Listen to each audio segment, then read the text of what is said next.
Welcome back, friends, to our exploration of how rain can transform emotions, how it can free us to live from our more full wisdom and awake heart.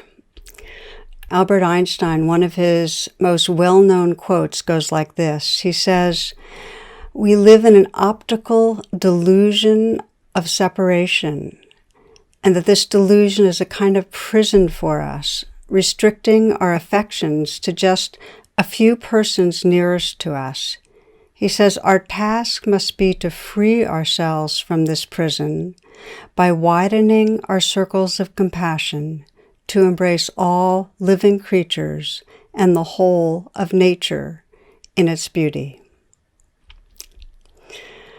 This all-embracing compassion, it's what I describe in my recent book as radical compassion, is really the heart of the spiritual path, and it's the medicine our world most needs. And while compassion is natural, it's a natural, already present expression of our true nature, it blossoms when we train ourselves, when we practice.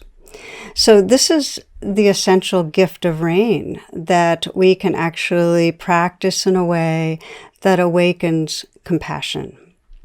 And in today's session, we'll look at how we widen the circles of compassion. And I'd like to start with a story I love about a longtime prisoner at San Quentin prison in the United States. And he was a meditator. His name was Jarvis Masters, and he was in the exercise yard when a seagull landed in a puddle, and he saw a big young inmate pick up a stone to throw it at it. And the unspoken rule in the yard was to mind your own business, because even the smallest incident could turn violent. But Jarvis immediately raised his arm to stop the man from throwing the stone. And outraged, the guy shouted at him, "What are you doing?" And everybody was watching. They're expecting a fight. But Jarvis just responded in this way. He said, "That bird's got my wings." And the young man muttered and shook his head, but somehow the tension was dissipated. And for days afterwards, inmates were coming up to Jarvis to ask, "Well, what do you mean by that, Jarvis? That bird's got my wings." But you know, something in us really understands what Jarvis meant. That whenever we pay attention, close attention to another life, whether it's a person or a dog or a plant, that becomes part of us. It starts mattering to us, that life. We share the same wings, the same longing to live fully and freely.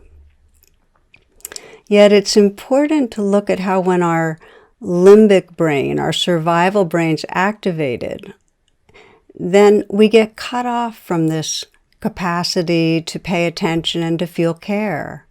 And we can see how this happens in two different domains that I want to walk through with you. One domain, and they're both stress, is the stress that arises when we're around those who are different from us in race or political views or class or even a different species. We have deep conditioning to feel fear, to feel maybe dislike or disinterest when others are not part of our familiar cocoon of humans. And there's a lot of research that shows how that happens, because it's deep in our evolutionary conditioning. For millions of years, humans lived in small groups, and we were able to feel compassion and love for those in our group, but aversion and fear to those outside our group. And this was because there were limited resources. We needed to fight to survive. It was only 10 to 20,000 years ago that we had a profound spurt in our brain development, and it correlated with the capacity to extend affection beyond our kin group. So this is the all-important move from I to we, realizing our belonging to the collective whole, to a web of living beings. And this is hugely relevant in our trajectory for our survival and flourishing, because we can't evolve in a healthy way unless we collaborate and address our shared global concerns. The viral pandemic, genocides, climate change, economic injustice, and poverty. But as we know, when individuals and societies get caught in stress and fear, our most primitive conditioning takes over, and that leads to violence. We attack and oppress those of difference. Okay, so this is one of the ways that compassion gets shut down, our reactivity to people of difference, to those of difference. The second domain where compassion is cut off is when our daily stress activates the limbic system. Let's say you're rushing to meet a deadline, or you're anxious about finances, or feeling sick, or fearful of rejection, or angry at another's behavior. In those moments, there's a natural tendency to become self-focused and defended and cut off. There's a Buddhist cartoon I saw with a man at a bar, and he's saying, "I know I'm nothing, but I'm all that I can think about." And that's how it is when we're stressed. Mindfulness and compassion towards others diminishes. I mean, you might consider a recent time when you were under pressure, when you were busy, when you were preoccupied, and when you were with another person. And how present and empathetic were you in those moments? I know for myself, when I'm anxious about getting things done, or I'm worried about something coming up, I lose my sensitivity towards others. So, when we're stressed, our survival brain can take over and we're in a trance. Our mind narrows, our thinking gets rigid, our hearts become armored, and depending on the situation, others fall into one of three categories. Either they're perceived as an obstacle or a threat. For instance, somebody's making demands on our time, or they're judging us.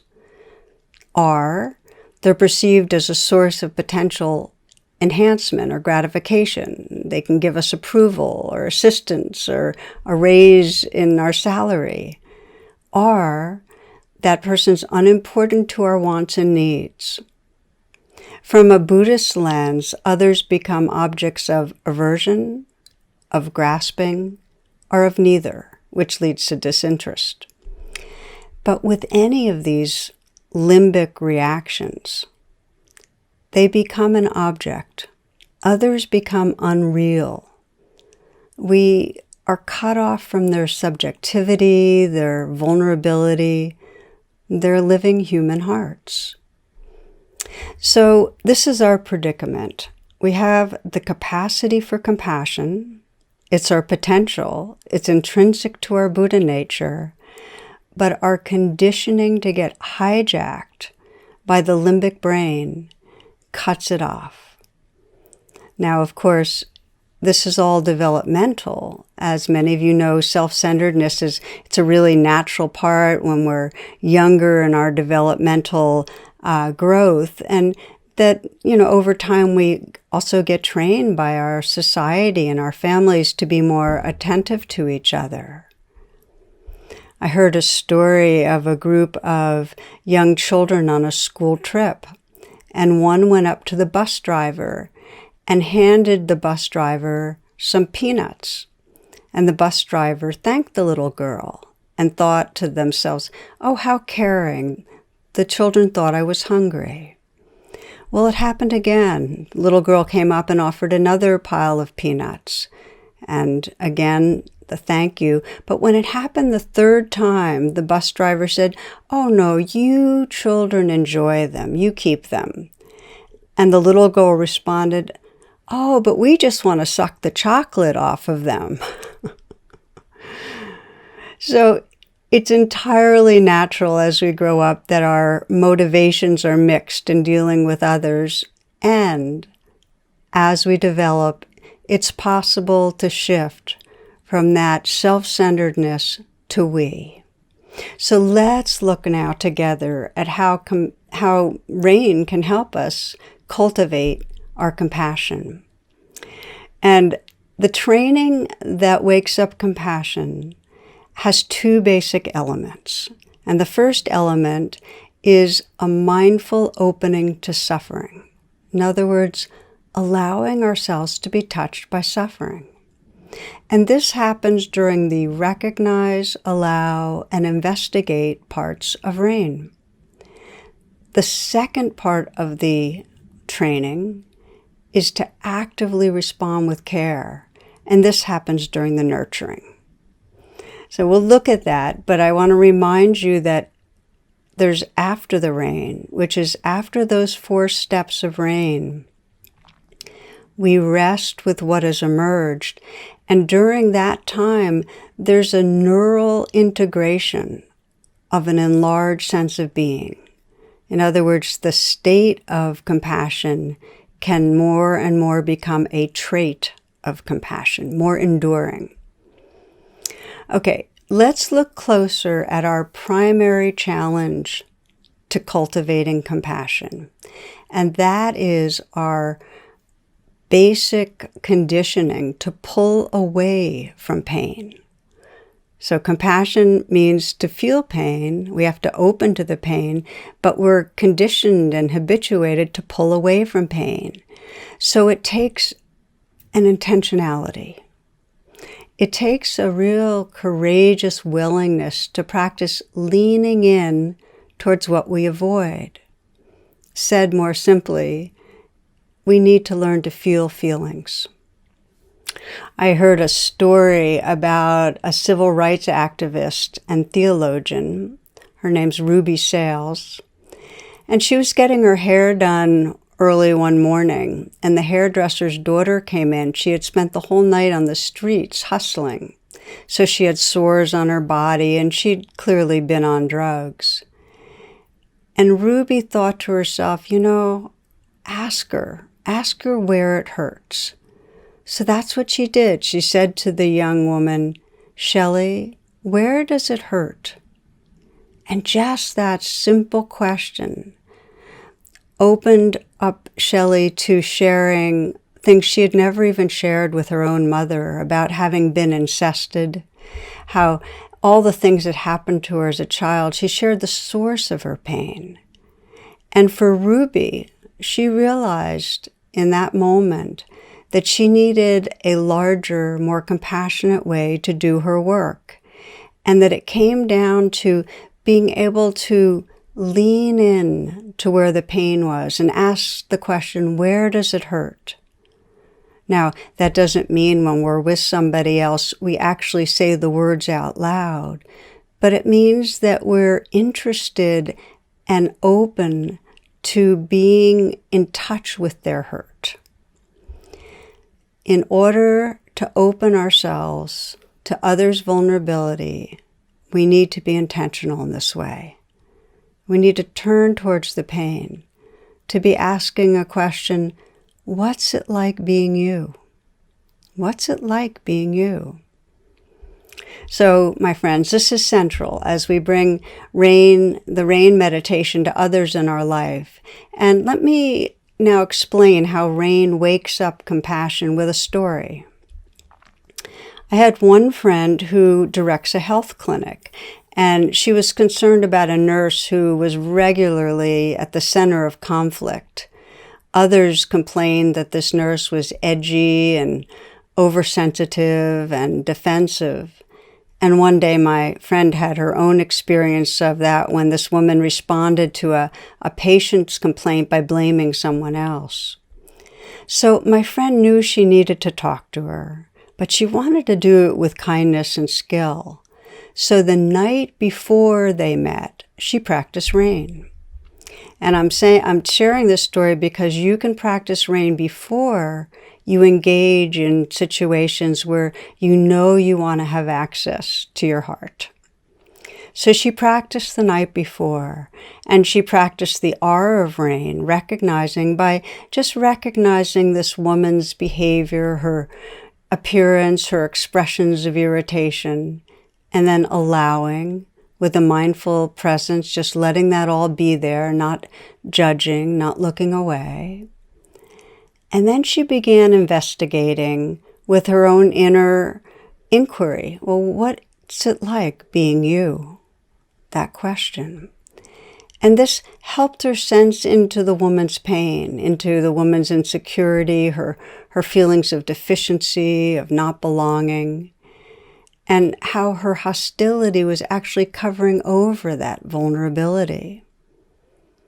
That brought her to the N of rain, nurturing, and she nurtured by imagining that woman and her vulnerability right in her own heart and extending care, letting this woman be more real to her. So the next day, when she went to talk to her, she approached this woman with real curiosity and care. And something in that presence came across, because after asking a few questions about the woman's life, she got a much deeper sense of the challenges she was living with. She was a single mom on the edge of the poverty line, and she had all these fears of not managing, not making it, and then a resentment towards those who had it easier, who were more privileged. So before the meeting ended, my friend said to her, it sounds really hard. I appreciate how much you're carrying. It must be very difficult. This nurse teared up. You see, her deep need was for that pain to be understood and felt by another. The expression of care is true medicine. It reminds us of our belonging, so she felt more belonging. Mother Teresa has said that our great suffering is forgetting our belonging to one another. And rain gives us guidance in how to reconnect with our hearts. It deepens our attention so we can see more clearly what's going on within ourselves and within others. Let me now share with you some of the common difficulties people have in the process of trying to cultivate compassion. Many people ask me, well, how can I feel compassionate towards this other person if how they're acting is bringing up judgment in me, or maybe hurt or anger? It's helpful to think of compassion as widening circles that include the world, but that the life right here, our own hearts, are right at the center. And if there's inner reactivity, we need to start there. We need to always come back to our own feelings of reactivity if we're going to be able to bring compassion to other people. I'll give you a few examples. I had one student who had a teen, about 16 years old, who was struggling with his own insecurity and acting out with drug use. And before this man could respond to his son, he had to bring rein to his own feelings of anger and fear. Once he could hold them with a deeper presence, then he could sense how his son was having a hard time, how he was anxious and insecure about his future. And he could talk to him in a way that didn't come from blame and didn't create defensiveness. Another person had an elderly parent who was very lonely and also very demanding and critical. And before she could relate with compassion to her mom, she had to bring compassion to her own feelings of guilt and irritation. Another example, a woman's partner was laid off from work during the pandemic, and her partner was really angry and upset and short-tempered with everyone. And so for this woman to be compassionate towards her partner, first she had to bring compassion to her own feelings of anxiety and anger while being around her partner. So again, consider compassion as widening circles, and we have to include ourselves at the center over and over again. Otherwise, our compassion will be abstract. It won't be embodied, and it won't have power. It'll be mental. Okay, another challenge. People often bring this up. They tell me, Tara, my problem is not cutting off from others' feelings. I'm very sensitive. I'm very thin-skinned. In fact, I get overwhelmed by everybody else's pain. So just to say that the tendency toward overwhelm means that, in fact, we are very empathetic, but we need more time connecting with mindfulness. You see, there's a lot of research now about empathy and compassion and the difference. And this is something that's really valuable to understand. Empathy means you're feeling another person's feelings, and it's a really necessary capacity. It activates the limbic system. In other words, it feels painful. If we add mindfulness to it, empathy plus mindfulness equals compassion. Empathy plus mindfulness equals compassion. What happens then? Once we bring in some mindfulness, it activates the frontal cortex and it feels good. So we don't burn out. The difference between empathy and compassion is that compassion means that we're perceiving another's feelings from a more spacious, clear, and integrated state of mind. You might think of the difference between taking dye, let's say a purple dye, and putting it in a sink filled with water, and it would turn purple. But if you put that same dye in a lake, it won't turn colors in the same way. The lake's clarity won't get lost. So back to the question, when people are sensitive, if you happen to be a very sensitive person and you're empathetic, but you're easily overwhelmed, what's needed is more emphasis on connecting to the lake, a more open, spacious attention. And this mindfulness enables you to have a tender yet non-reactive presence. It gives space for suffering. Otherwise, the suffering of our world will be too much. Okay, one more challenge I'll mention, and that's this, that for compassion to be alive, for it to not be abstract and mental, but to be alive, we have to feel in our body, in our heart, touched. We need to feel moved by another's pain. And yet, we're often dissociated, and it's hard to feel feelings. I've had so many people tell me how difficult it is to actually feel feelings. So I want to recommend, as an ongoing part of your practice, if it's hard for you to feel feelings, is to practice the mindful body scan. And if you go to my website, I've got many meditations, free meditations with the mindful body scan. And it really will support you in your compassion practice, getting more in your body. And then during the compassion practice itself, which we'll be doing, a helpful way to support your attention is wherever you feel the vulnerability in your body, put your hand there and just let your touch accompany it. And also breathe with it. Feel your breath coming in and out of that place.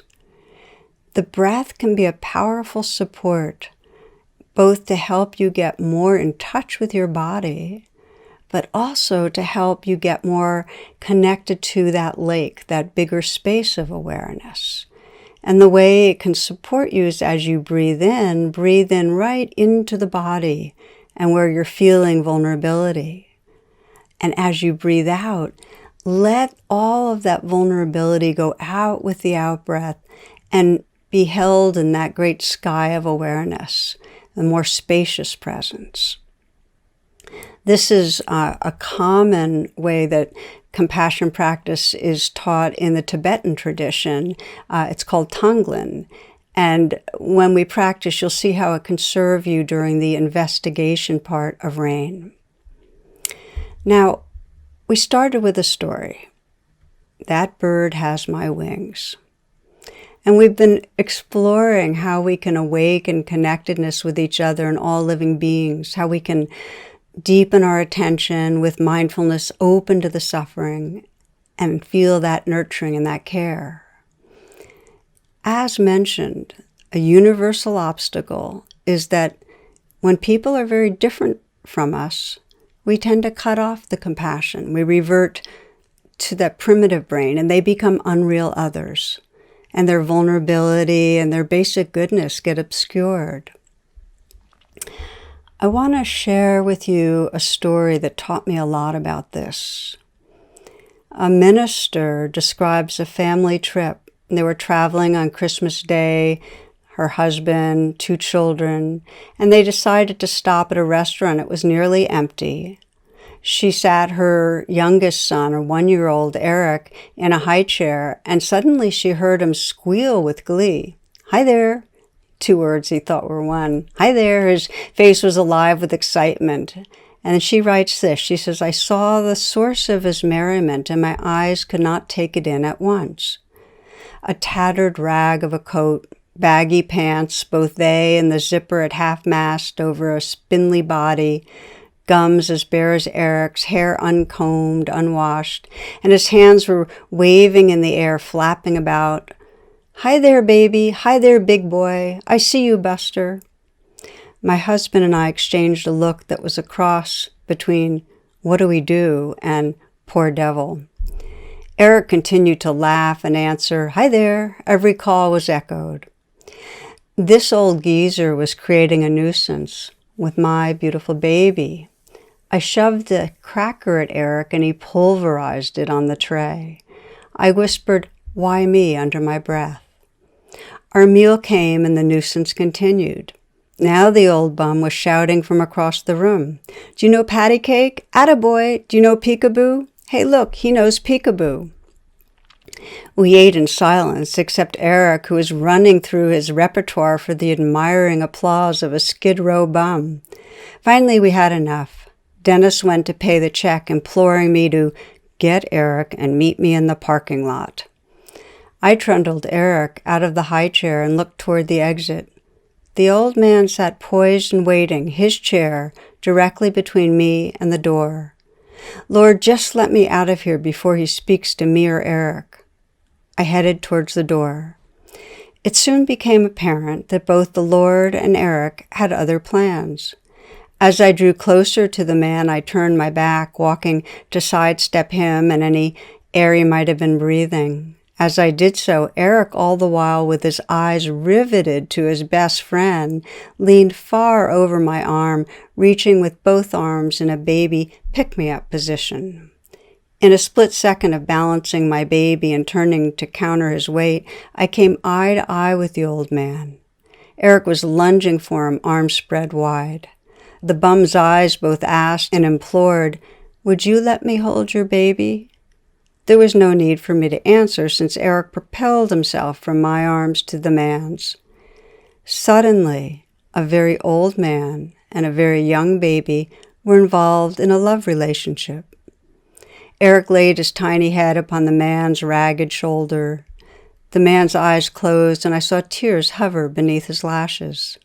His aged hands, full of grime and pain and hard labor, gently, so gently, cradled my baby's bottom and stroked his back.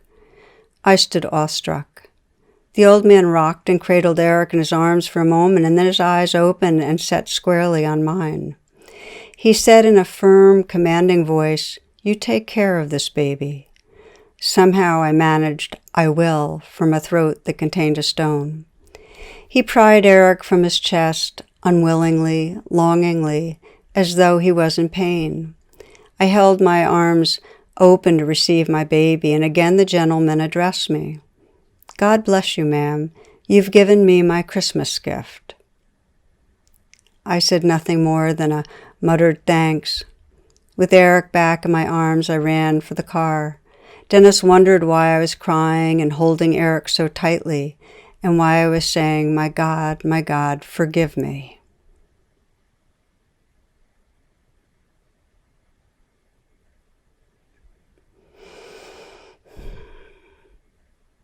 So whether it's due to our differences in class or race, or gender, ethnicity, religion, even those of us most dedicated to being awake and compassion, we're conditioned. We have unconscious biases, feelings of superior or inferior.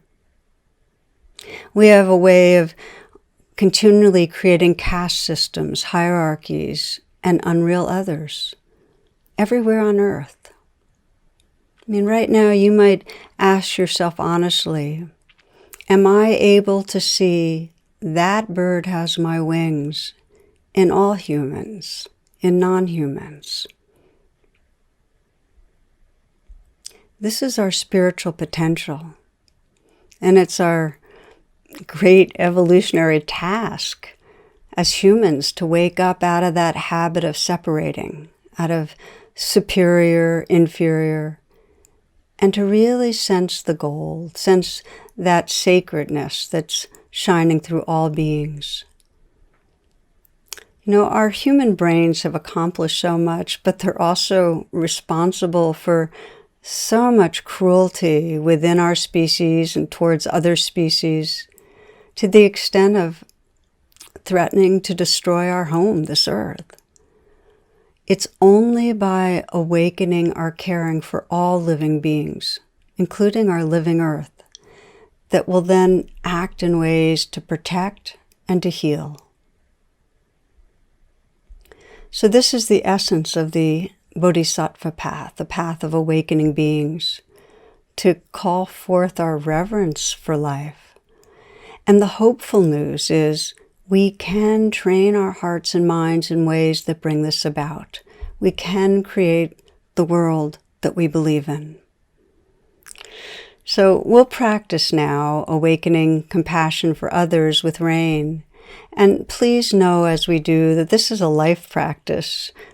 At home, at work, it takes courage, it takes patience, and real acceptance for the ways that we habitually push away other people's pain. And yet you can trust that as you step forward on this path, you're actually manifesting the truth and the goodness of who you really are. What helps, remember that you're not alone. You're joined by countless others who long to know our connectedness and to long to have our lives be really an expression of love in action, bringing love into our world. So my friends, before we practice, I want to thank you for your attention. It's really been a pleasure to explore how meditation can be a medicine for our times and to introduce you to the practice of rain. And it's been a delight to join those in South Korea and beyond in this wonderful conference. I wish you all blessings as you continue on the path. And now for our final practice, awakening compassion with rain. I'd like to invite you to sit in a way that allows you to be relaxed, at ease, and also alert.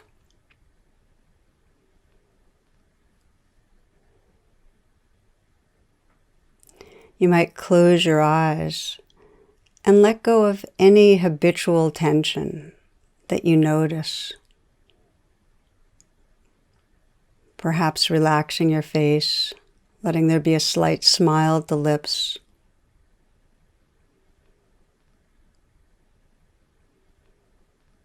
Letting the shoulders fall away from the neck. And feeling inside the shoulders, maybe sensing a dissolving, an ice to water melting. And then water to gas.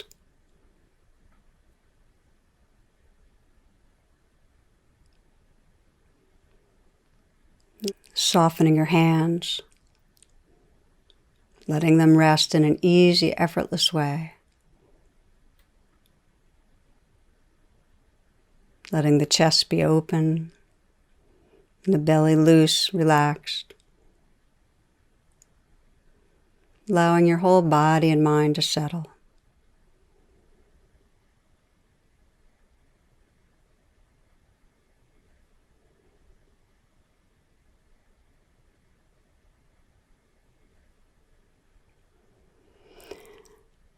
Now take a few moments to scan through the people you regularly encounter in your life. and choose someone you know who's having a difficult time. It might be someone who's struggling with issues at home or at work, with loneliness, anxiety, or depression, maybe with health challenges or financial struggles, or perhaps the suffering and trauma that come with belonging to a non-dominant group in our society.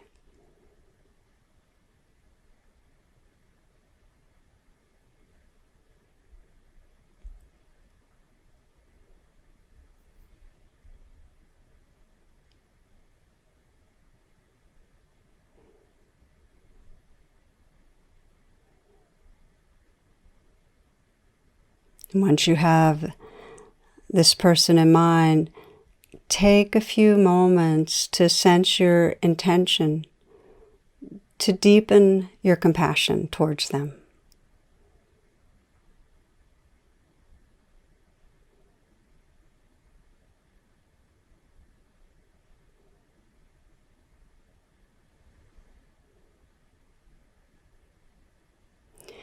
Now begin by honestly looking at how you typically relate to them in their difficulty. You might notice if you have any negative reaction to them. Perhaps something like believing, well, they should be different, or it's their fault, or this is too much for me to handle. Maybe you feel powerless to help or afraid of being overwhelmed. If you sense any reactivity inside you, first begin by bringing self-compassion and forgiveness to your own experience. You might put your hand on your heart and feel what's going on inside you.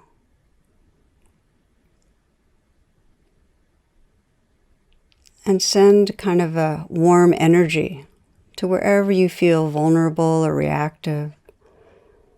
Perhaps some silent words or message of care to yourself.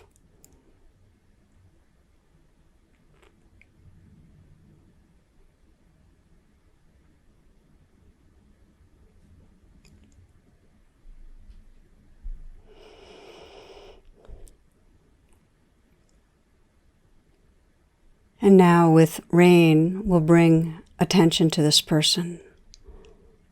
The R, or recognize, means becoming aware of whatever is most predominant about this person that lets you know they're having a hard time. Perhaps you're recalling the look on their face, how they talk to you or interact with others, words they've sent you in an email or communication otherwise. Whatever reminds you of them in difficulty. And as you do, try to get an image of them having a hard time.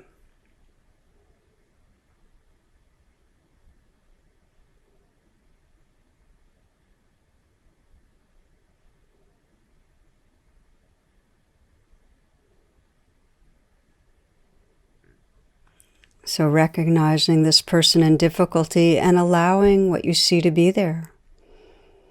Letting your sense of this person, how they're feeling, how they're expressing themselves, just be right here as it is, without adding anything or trying to fix anything.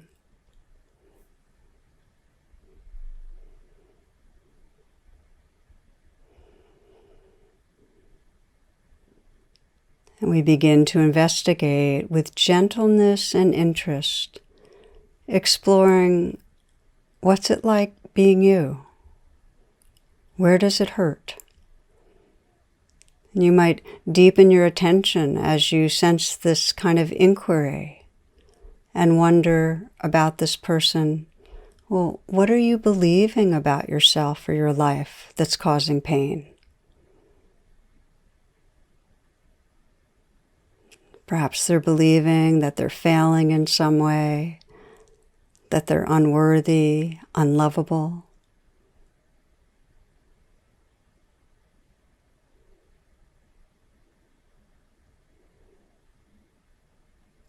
You might continue to investigate, sensing, well, what are the fears, the shame, the disappointments or hurts that you're carrying? Try to feel into the other person. What's the painful emotions they're living with?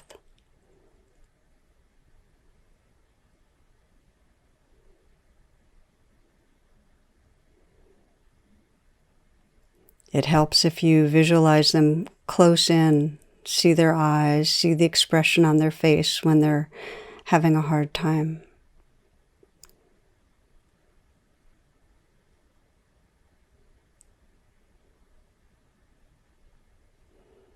What's the suffering you may be feeling related to your group identity, your race, sexual orientation, gender identity, class? Is there a feeling of not belonging in some way?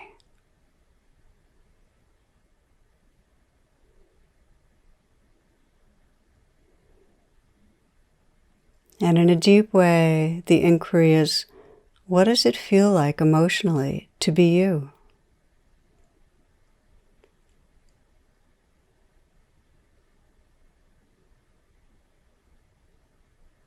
And as you feel into that, letting your body be awake and open, you might sense what it is that this person most needs to experience right now. What would be healing? Is it a feeling of safety? A feeling accompanied? A feeling loved? Valued?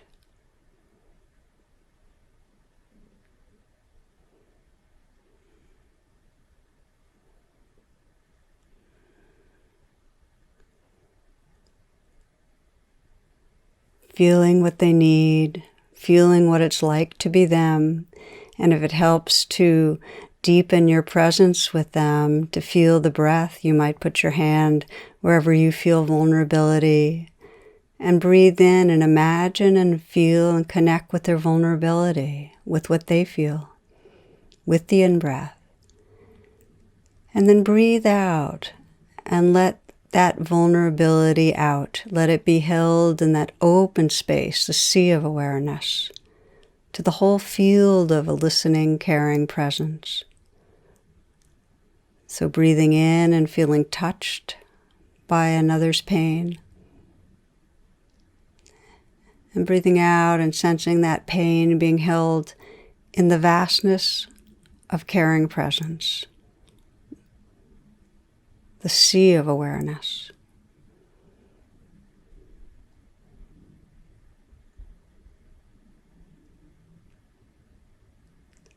And sense that your being can inhabit that open heart space, that sea of awareness, that they're a wave within you. As you begin to nurture, as you begin to send your care to them, offering some message of kindness, what you feel might be most healing. You might mentally whisper, I'm sorry, and I love you. Or, my heart is with you. Or, may you be free from suffering. Whatever care you offer, imagine this person receiving and benefiting from your care.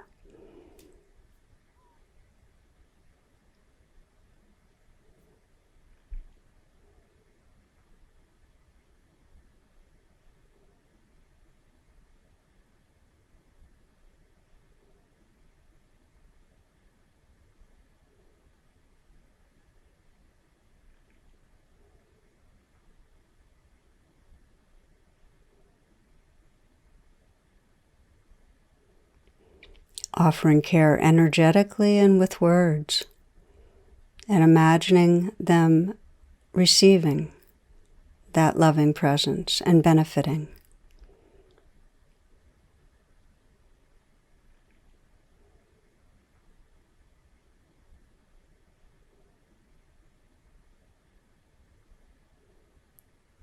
And now take a moment to imagine all those who are suffering in the same way, all those who are feeling fearful, who are feeling separate and lonely, or who are feeling upset and rejected, who are feeling like failures. Imagine all who are suffering in the way of this person you've been meditating on. And sense your spacious open heart including them all, like an ocean including all the waves, holding with care. Notice how there's room.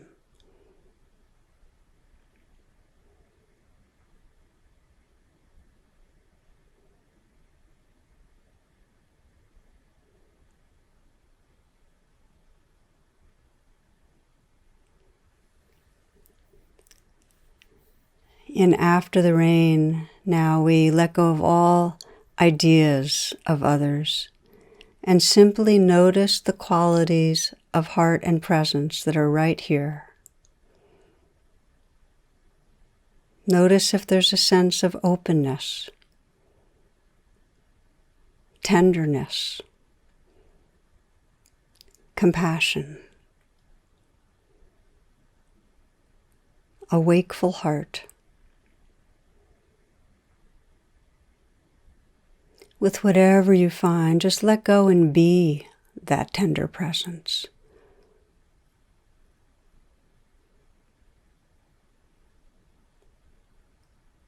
Getting familiar with this awake and tender heart, this space of loving, as it's more the truth of who we are than any stories we tell ourselves. It's home.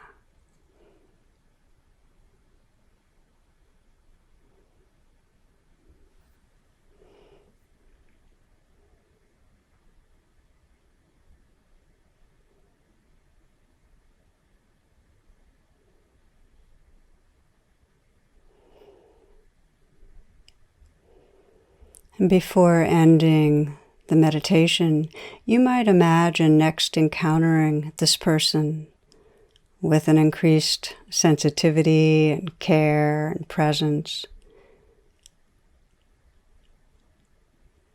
Notice what it's like.